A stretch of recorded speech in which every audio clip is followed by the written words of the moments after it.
Peggy 18.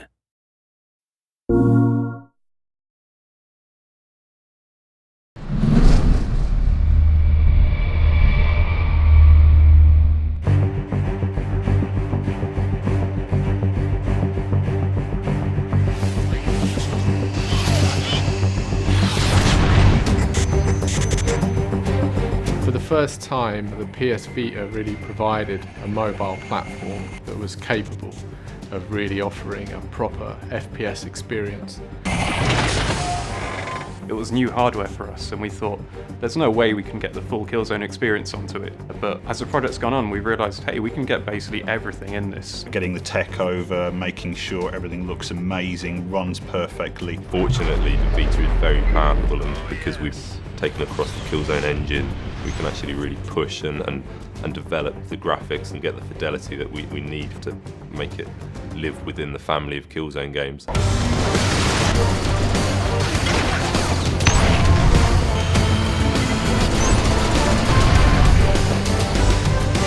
It's pretty surprising how much detail you can make out on the screen, even if you think it's just a handheld. The screen's pretty big and really clear, so when you're holding it that close, in some ways it's the equivalent to sitting, 10 feet away from a TV screen. You assume that you can barely make out any of the little fine details, but you really can. It's still a really high definition platform. There's an intro to one of the missions that sees you dive in and on a kind of wingsuit.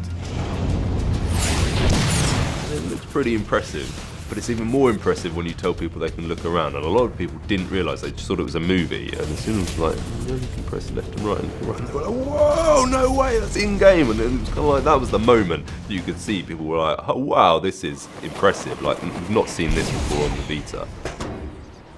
I think the handheld platform really allowed us to look at the underlying structure of the Killzone game and reimagine it as an experience that can be played anywhere, anytime, and kind of in any way. You can play really short bursts of game and put it down and come back to it later. You can play multiplayer on the move, just over Wi-Fi. We were trying to offer something that people could just pick up and play with that kind of immediacy that you don't always get with a home console game. Get rich and get out.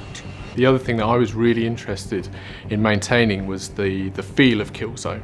It actually touches the kind of standard Killzone feeling of being a heavy, weighty shooter. So that went through the controls, the animations. Obviously the two dual analog sticks made a big difference. It's the first handheld with dual sticks. The fact that you can actually have a proper console experience on the Vita is everything. You can actually get really fine aim adjustments by tilting the Vita ever so slightly. So lining up that perfect headshot. If you're not great with the sticks, you can actually use the device itself just to get that. The button setup is great for a first-person shooter. We've obviously leveraged some of the touch elements in where appropriate. We have the brutal melee system now, which rather than just being a button press, it will now put you and the guy that you're attacking into a synced animation, and you'll then have a window to put the gesture in on the touchscreen. You can really see it feels like Killzone, it looks like Killzone, plays like Killzone. Quite simple really, the PS Vita is such an amazing piece of kit. Killzone's a perfect title to bring over to it. We can really do Killzone justice on the Vita. Kick back and enjoy the